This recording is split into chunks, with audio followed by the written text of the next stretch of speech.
Making a great recruiting video is hard. You have to convince people to bet their careers on your company. Look, I just don't believe you inspire that level of conviction by talking about your perks. People don't join a company for the little things. You have to sell your vision. So we're building this new web browser, this new smart browser called Dia. A new web browser called Dia. Okay, that's a start. But what's the actual idea behind it?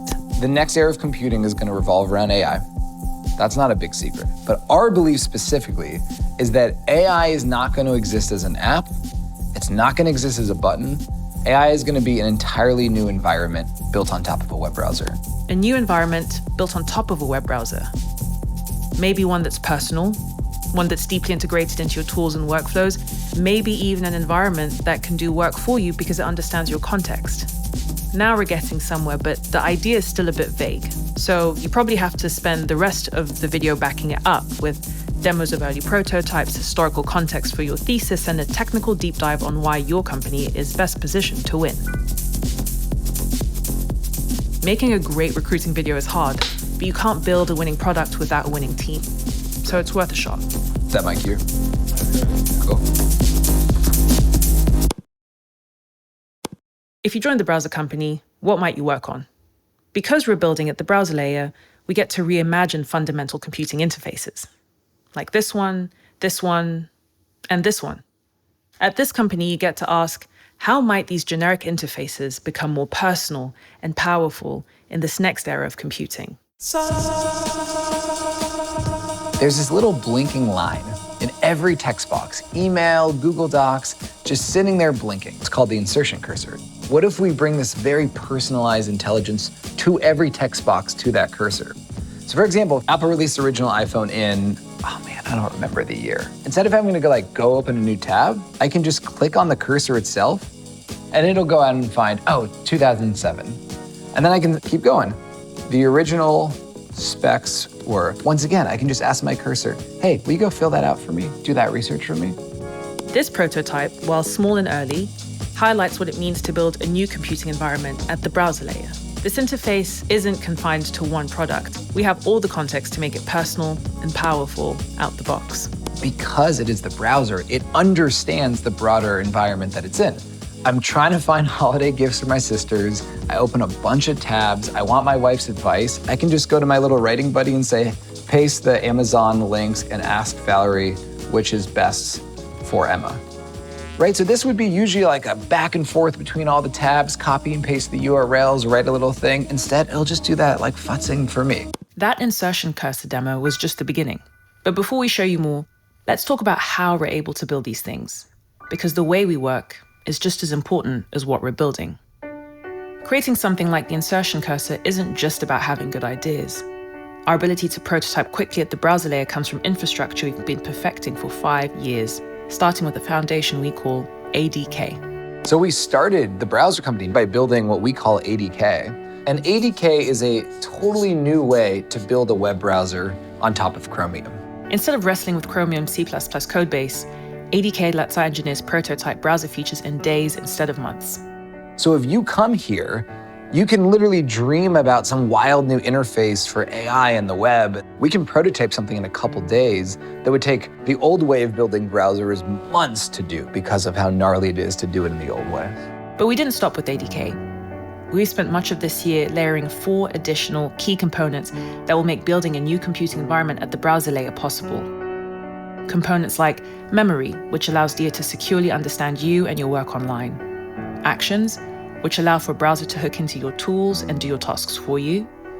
LLM technology, not just as a chat interface, but mixed and matched with every other component.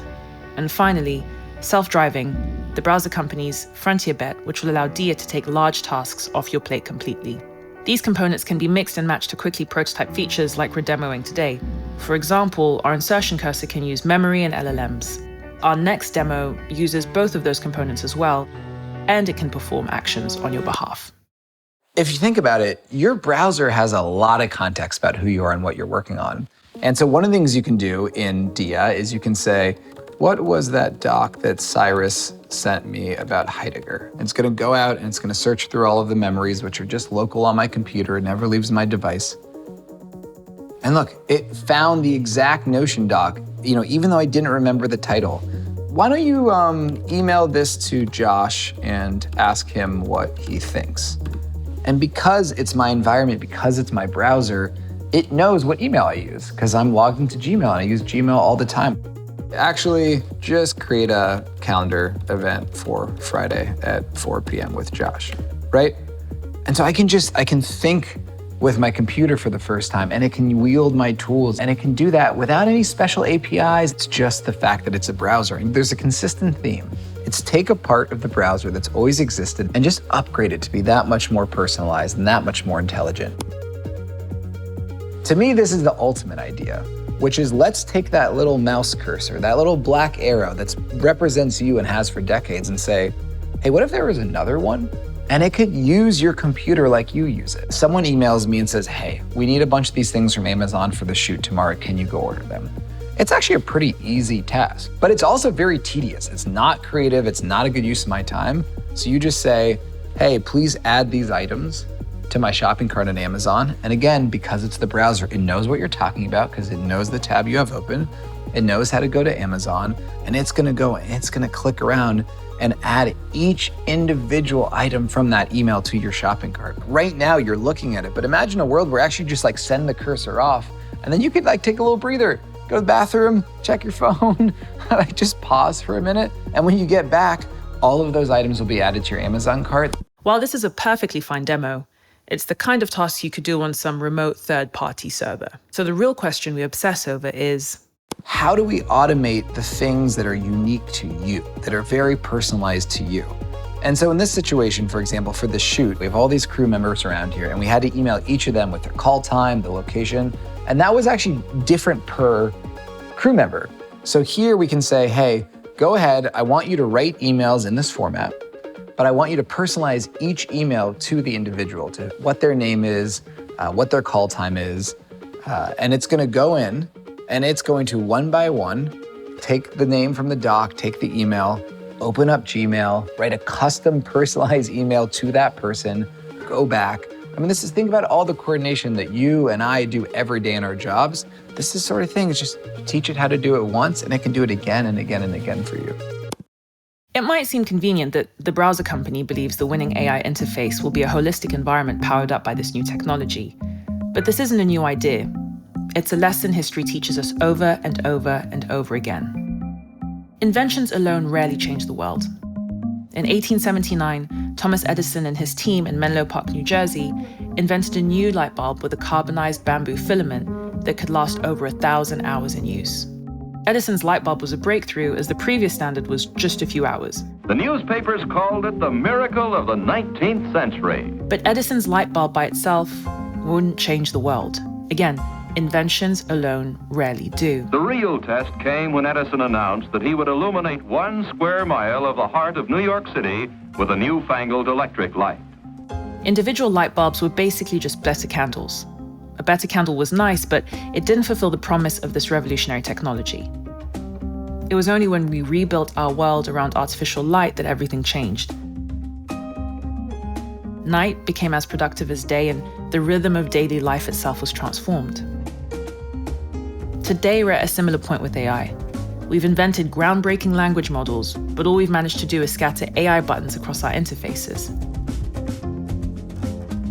Just as individual light bulbs were like better candles, these isolated AI features are just better buttons. The real transformation will come when we weave AI throughout our computing environment, and that's what we want to build toward with Dia. So we think it has to be on top of a browser. You could build an operating system for a device, but you have to do it front to back, the entire environment, with the idea that AI is going to be central. What we're saying is, let's break apart the web browser and let's put it back together, assuming your web browser can be very personalized to you and who you are, very aware of what you are doing, and very proactive in having your back. If we got to the end of our recruiting video and we had shown our technical foundation, hinted at what's possible, and framed our historical moment, that would be pretty good. But a great recruiting video would probably end on a more personal note, because you can't convince someone to bet their career on your company unless you truly believe in what you're building.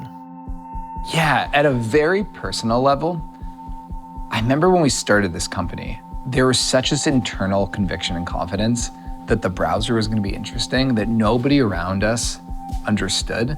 And it was almost like that dislocation that gave me the swagger and confidence to go do it.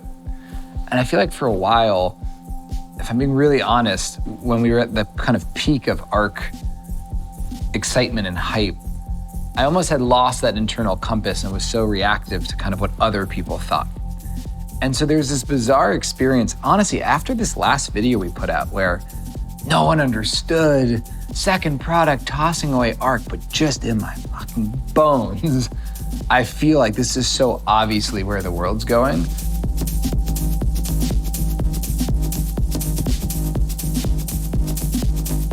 If someone watches this video and they just take away one thing or one feeling, what do you hope it might be? This is the unapologetically excited period.